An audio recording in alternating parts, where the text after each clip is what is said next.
Thanks so much for joining us for CBN News Today. I'm Ephraim Graham.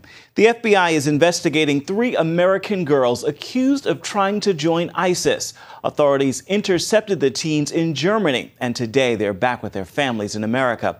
Officials say it is just the latest example of ISIS using social media to recruit this younger generation. Our Caitlin Burke reports. 3 American teenagers, 2 sisters ages 15 and 17, and their 16-year-old friend. So young, authorities won't identify them, but they're originally from Somalia and Sudan. The evidence gathered so far makes it clear they were headed to Syria to pledge allegiance to ISIS. It's very important that they come to this place here. Propaganda videos like these allegedly lured the girls away from their family and friends in Denver, sending them instead on a mission to join terrorists in Syria. We have houses, we have security. ISIS is well known for their global media campaign, using the tools and techniques of the West, YouTube, Twitter, Instagram, to attract a new generation of recruits. Its public messaging and social media is as slick and as effective as any I've ever seen from a terrorist organization. This is just the latest case of ISIS recruiting Western girls. Just last month, a 19-year-old Muslim convert named Shannon Conley pleaded guilty after making plans to join ISIS in Syria. She had planned to marry an ISIS terrorist after meeting him online. And officials say there have been other cases of high school-aged kids trying to get to Syria that haven't been made public, all a part of a new global trend of disaffected youth being radicalized. In the case of the 3 American teenagers, the FBI is still investigating whether the girls had overseas contacts and if radicals funded the trip. Caitlin Burke, CBN News. The Islamic State has urged supporters to carry out attacks against Western countries. Now authorities say terrorist ideology moved a recent Muslim convert to ram his car into 2 soldiers in Canada, killing 1. Mark Martin has this story. The public safety minister called the attack, which happened in a city near Montreal, a terrible act of violence against our country, against our military, and against our values. What took place yesterday is clearly linked to a terrorist ideology, and that's why we are offering the support of the NCMP in the ongoing investigation. Canadian Prime Minister Stephen Harper offered his condolences. Police say the suspect, 25-year-old Martin Couture Rouleau, sat in his car outside a Veterans Support Center for at least 2 hours before hitting the 2 Canadian soldiers with a car and leaving the scene. I went inside here and I did a transaction, and you see the staff is traumatized from what they saw because they got the windows over here and I'm sure they could see everything what happened here. So it was a bad one. Police chased Rouleau for a few miles before he lost control of the car, which rolled over several times. Investigators say the suspect waved a knife when he got out of the vehicle. Police then opened fire, killing Rouleau. Royal Canadian Mounted Police say authorities knew Rouleau, and he recently had his passport seized. On his Facebook, he was radicalizing himself to the idea of traveling overseas. Not arrest someone for thinking, for having radical thoughts. It's not a crime in Canada. RCMP Commissioner Bob Paulson said he was part of our investigative efforts to try and identify those people who might commit a criminal act traveling abroad for terrorist purposes. Paulson also said Rouleau was one of 90 suspected extremists in the country with the goal of joining fights overseas or who have returned to Canada. Mark Martin, CBN News. The case resembles one in London last year when an al-Qaeda-inspired extremist and another man ran over a soldier with a car. Video of that incident shows the 2 terrorists hacked the off-duty soldier to death in broad daylight. North Korea has released American Christian Jeffrey Fowley. He flew out of the communist country on a U.S. government jet Tuesday and landed in Ohio this morning. The State Department credited Sweden with helping facilitate his release. The 56-year-old had been in custody for nearly 6 months, charged with leaving a Bible in a hotel. 2 other Americans, Kenneth Bay and Matthew Miller, are still imprisoned in the communist country. While this is a positive decision by the DPRK, we remain focused on the continued detention of Kenneth Bay and Matthew Miller, and again call on the DPRK to immediately release them. Bae is a Christian tour guide serving a 10-year sentence for what Pyongyang calls anti-government activity. He's only served about 2 years of his sentence and is said to be in poor health. The White House's new Ebola czar begins his first day on the job today. President Obama tapped former White House advisor Ron Klain for the job last Friday. Klain arrives as the federal government closes the gap in Ebola screenings at airports. Anyone coming to the U.S. from Liberia, Sierra Leone, and Guinea must enter at one of 5 airports screening for the deadly disease.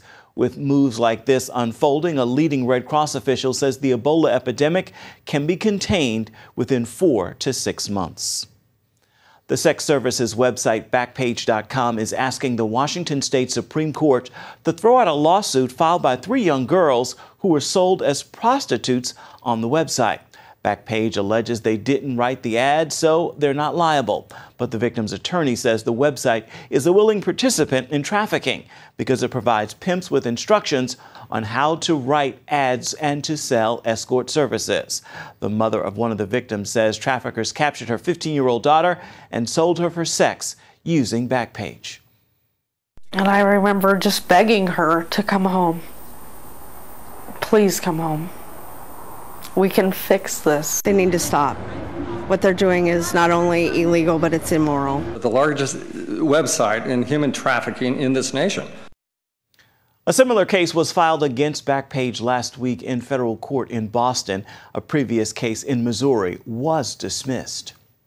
Pastors across the nation are sending a message to the mayor of Houston. Actually, quite a few messages. Church leaders are voluntarily sending Bibles and sermons to the mayor, Anise Parker. This move comes after pastors' sermons and numerous forms of private communication were subpoenaed earlier this month because of a gay rights ordinance case. For more on the Houston sermon subpoenas, check out CBNNews.com.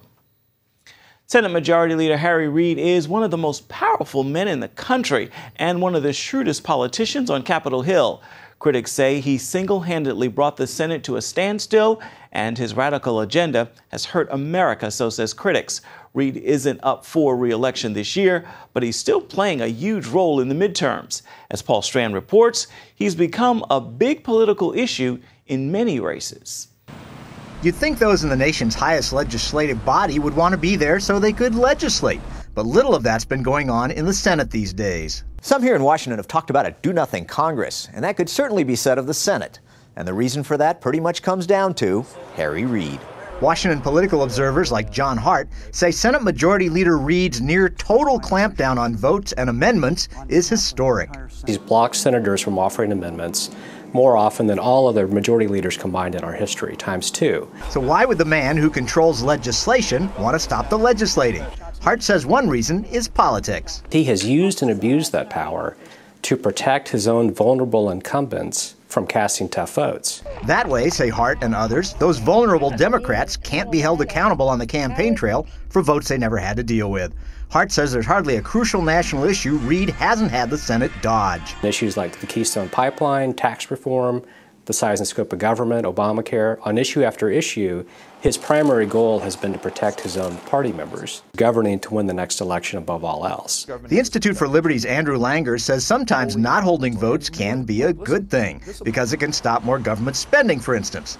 But he points out that Reid is not only blocking votes, often on very important issues, he's allowing votes on questionable measures, like a recent one that critics say would have restricted the free speech of political interest groups. So, Republicans have passed bill after bill after bill that have simply languished because Harry Reid refuses to bring them to the floor while he brings idiotic bills like the bill to go after free speech of groups. The mainstream media would have you believe the Republicans ruling the U.S. House are just as bad at stifling legislation sponsored by the opposition Democrats.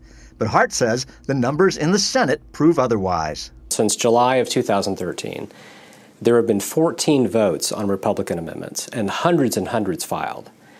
And in the House, you have a Republican speaker who's allowed almost 200 votes on Democrat amendments. Langer points out the Senate was set up to be the more deliberative body, and its own rules make passing legislation tough. And the Senate has always been, depending on which side of the fence you sit on, the place where good bills go to die. But Langer and Hart say Reid's unprecedented throttling of votes and amendments steals almost all the power away from the rest of the senators. The fact is there are no red state Democrats. There are only Reid state Democrats. And he is, in effect, the third senator from every state because he truly does have the power to decide what amendments are offered. And by blocking almost every senator on almost every issue, Hart says Reid takes away your right to representation. This isn't just about the rights of senators or Republicans. This is about the rights and privileges of every single American citizen. Paul Strand, CBN News, Washington.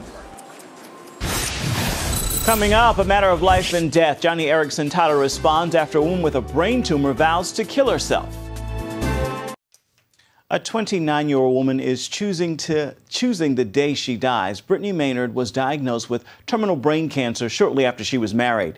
After learning her prognosis, she and her family moved to Oregon, one of the 5 states where assisted suicide is legal. Maynard says she wants to die with dignity and will take a pill November 1st to end her life. Her story is getting national attention through social media. People on both sides of the issue are weighing either in support of her or they're begging her not to take her life and to pray for a miracle. Johnny Erickson Tyler wrote an open letter to Brittany encouraging her not to give up on life. Johnny shares her unique perspective as a quadriplegic person on her show, Johnny and Friends. She spoke with CBN News about Brittany's case and the right to die legislation. I think the most challenging thing about this case is that it poses such a risk to people with disabilities. I'm thinking of people with multiple sclerosis or Lou Gehrig's disease or even muscular dystrophy. Who is to say when those disabilities should be classified as, quote, terminal? And also I think that some people with disabilities may be subtly steered toward assisted suicide by their insurance company or pressured by their family. Not every family who faces serious illnesses are as extraordinarily supportive as Brittany's are. My concern is about the abuse if we legalize physician-assisted suicide beyond the 5 states where it's already legal. And we want to hear from you about this story. Please post your prayers for Brittany and her family on our CBN News Facebook page. You can also tweet us at CBN News using the hashtag #PrayForBrittany. Well, imagine a cure for paralysis. Well, one medical team made of doctors from the United Kingdom and Poland say a groundbreaking new treatment has them right on the brink. Meet Derek Fidyka. In 2010, he was paralyzed from the chest down in a knife attack. Today, he's walking again, thanks to a new cell transplant therapy pioneered by British doctors and carried out by surgeons in Poland. The treatment involves taking cells from his nasal cavity and injecting them into the gap of his damaged spinal cord. These transplanted nerve fibers are constantly regenerating, and researchers hoped they would stimulate repair and regrowth. The result is astounding. You are making history now. To me, this is more impressive than a man walking on the moon. Fidyka is now walking with the help of a frame, but he says he's able to feel movement and sensation slowly returning to his lower body. He told reporters, quote, "When you can't feel almost half your body, you're helpless. But when it starts coming back, it's like you were born again." Details of the new treatment are published in the journal Cell Transplantation. Researchers say their goal is to develop this procedure to a point where it can be rolled out worldwide. Caitlin Burke, CBN News. And next, the healthy eating plan ripped straight from the Old Testament. We're going to show you the Bible's 7 superfoods next. They're called the 7 superfoods of the Bible, and unlike much of what we eat in America, they are very healthy for you. CBN's Scott Ross traveled to Jerusalem to learn about them. He and his wife also learned how anyone can cook and enjoy these wonderful foods from the Bible. This is the city of David. My wife Nedra and I met a famous Israeli known as the Queen of Kosher, and the kosher Rachel Ray. She is Jamie Geller, mother of 5 and founder of the Kosher Media Network. How large an area does this encompass? It's an 11-acre area. This is biblical Jerusalem, the city of David, and you'll notice it's outside of the old city walls, right? So the city of David, Jerusalem, Israel, it brings people together. It does. Much like food. So now I'm going to show you one of my favorite recipes, the 7 superfoods of the Bible and a special salad. How about that? Great. I brought Nedra along because she's the real cook in the family. She feeds me. She's a very good cook, but we know nothing about kosher food and kosher cooking. Kosher refers to biblical and traditional Jewish dietary laws. They prohibit some foods like pork and shellfish and don't allow mixing meat and dairy products in the same meal. But we learned it's tasty all the same. The way that I cook is quick and kosher, okay? Right. So that means it's easy, anyone can do it, and all I need are people that like to eat.